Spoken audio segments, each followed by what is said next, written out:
Welcome to Tax Problems Explained from the perspective of an attorney, a CPA, and a former IRS agent. Welcome to Tax Problems Explained from the perspective of an attorney, CPA, and former IRS agent with Lawrence T. Ullmann. With decades of experience inside the IRS and in private practice, Lawrence helps individuals and businesses understand how the tax system really works and how to resolve serious tax issues. I'm LeAnn Lyon, and today we are talking about tax issues that can arise for small business owners, often without them realizing there's a problem until too late.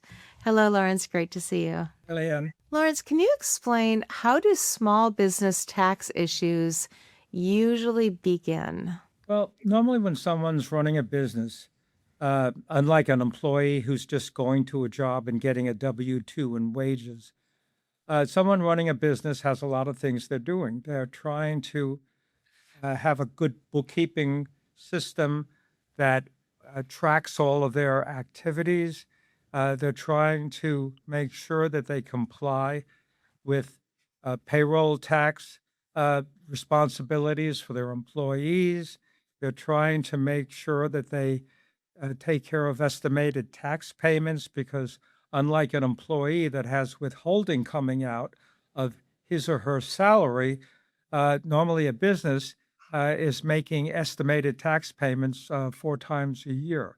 So these are things that can result in problems coming up if the individual business owner isn't on top of everything.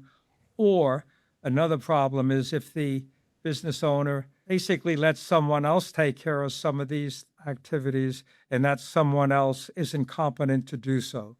So there's a lot of different things in a small business or a large business for that matter that can result in problems with the tax filing responsibilities of that business owner. So what tends to happen when business and personal finances are not clearly separated, maybe especially for a startup business, but it could be any business? Well, first of all, if you're mixing business with personal expenses and what have you, and an Internal Revenue agent like myself comes in and sees that, obviously we're going to look much more carefully at the books and records than we might have had that not been a problem.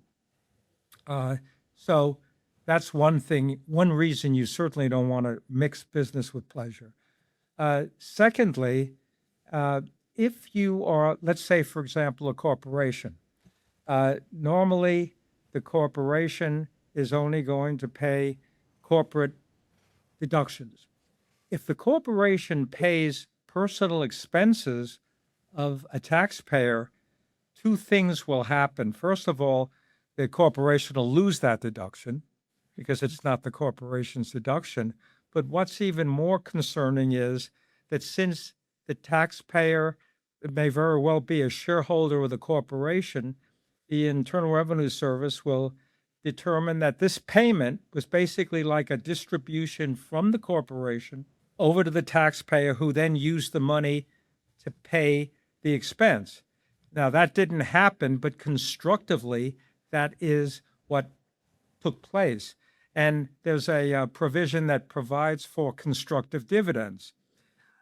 So, in other words, this expense that's paid on behalf of the taxpayer personally, it can result as a loss of a deduction to the corporation and then a dividend income item to the individual shareholder. So these are just some of the problems that can result when you're sloppy and you're mixing up business with personal expenses. How does the IRS respond when deductions are claimed but are not properly documented? Well, the first response is going to be usually to think about disallowing the deductions. Now, there may be other ways that you can reconstruct or explain that a deduction did take place, but it basically sends a message to the revenue agent that this particular taxpayer isn't careful, isn't being responsible in running this business, and it's going to result in the IRS looking more carefully and more exhaustively into the tax return than may have been what the intention was in the first place. So what happens when income is underreported, even if it isn't intentional? Even if it's not intentional, if income doesn't get reported, it's a serious matter.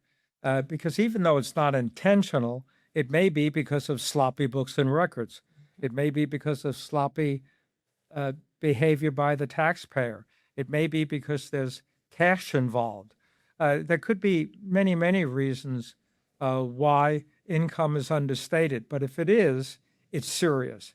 And it will normally result in the revenue agent either going more deeply into the books and records, or it could even wind up, if it was serious enough, for the revenue agent to refer the case over to criminal investigation, where special agents then would get involved on a criminal tax fraud.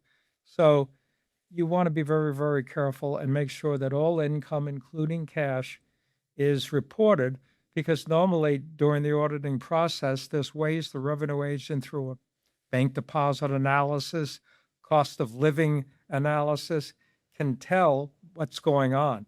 If a taxpayer is living like someone who makes $1 million a year but only reporting $50,000 a year, there may be reasons. Maybe that taxpayer is getting money as gifts or whatever, but I mean, it's certainly going to result in a revenue agent looking more carefully at the return. Why do payroll and employment tax issues tend to create the problems for small business owners? Payroll tax problems are a huge problem. And the reason is because payroll taxes are so complicated. First of all, you normally have weekly or biweekly requirements to deposit funds with the IRS that are withheld from the the employee's wages or what have you. There's 4 quarterly tax returns that have to be prepared and filed timely.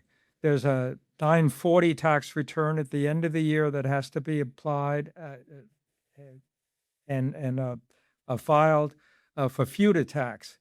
Then there's reporting requirements for W-2s to the Social Security Administration.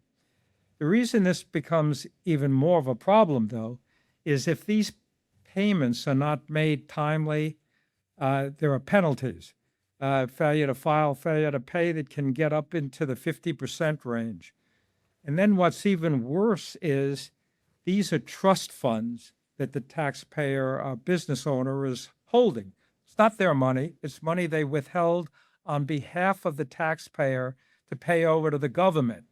These trust funds are such that the Internal Revenue Service, which normally could, let's say, only go after the corporation for payroll tax delinquencies, can now go on what's called the trust fund recovery penalty and go directly after a responsible person. That person could be the president, it could be a bookkeeper, it could be anyone who had the requirement to pay these monies over and for whatever reason didn't. And by the way, the normal reason these payments don't get paid is because it's the end of the month. The taxpayer says, oh my God, I've got to pay this expense. So he uses that money for this improper purpose.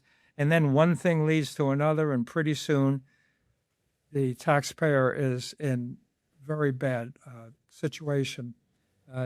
So basically, as I say, payroll tax problems are really, really expensive. They're fraught with penalties, and they're fraught with all kinds of problems. So let's talk about, since we are talking about small business owners, at what point does a small business owner need to start paying those quarterly estimated taxes? What if they're not profitable in a particular year? Well, the estimated tax payments are normally computed on what you think your taxable liability is going to be. Now, if you realistically and somewhat accurately compute that this is my first year or my second year, or there have been problems, it's COVID, I'm not getting the income I once had, then you may, the taxpayer may very well uh, take the position that he doesn't have any estimated tax payments for that particular quarter. But you have to be careful, because if you're wrong, not only are you going to have a big tax bill at the end of the year, but you may very well also get hit with what's called a failure to pay estimated tax payments uh, and some other penalties, underpayment, that sort of thing. And what type of penalties could that be? I mean, how much can that mean for a small business? Well, if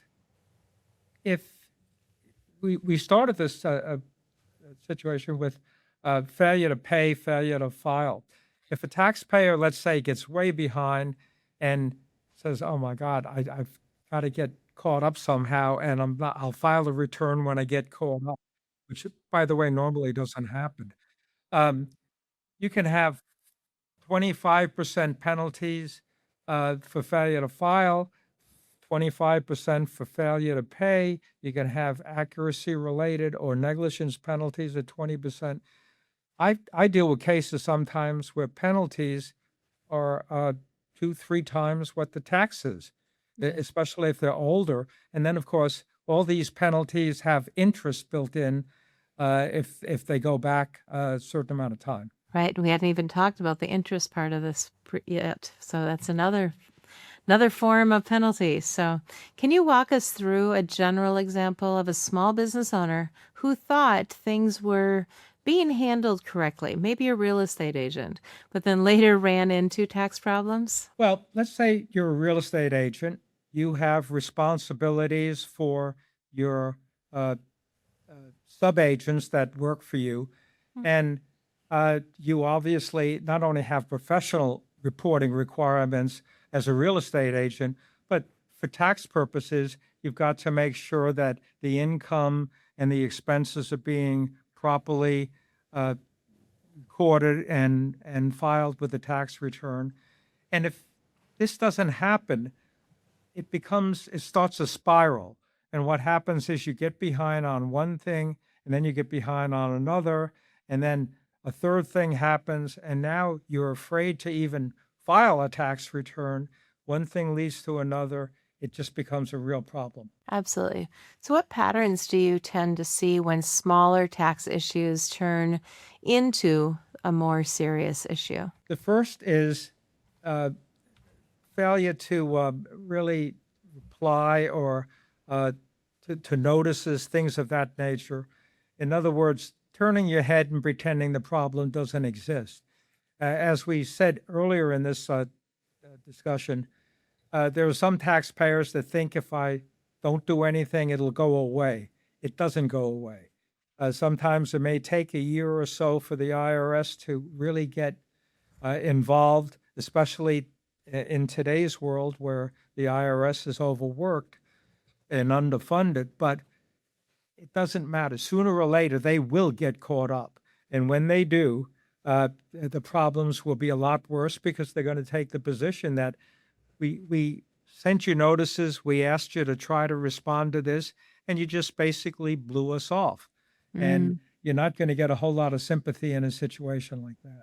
So, as we wrap up today, when a business owner does realize that there may be a problem, they're getting a notice, what should they take into account before deciding how to respond? Well, if the taxpayer knows what the problem is, that's a start. But many times taxpayers know they have a problem but don't know why. It may require what I would call forensic accounting. There are times where taxpayer has no idea why they're behind in this or why they're behind in that, and the bookkeeper maybe didn't do a good job of reporting everything, and the taxpayer was out busy performing his business activities, and it's like anything else. The longer you get, the more time and the longer it takes for you to figure out there's a problem, normally the problem's going to be bigger.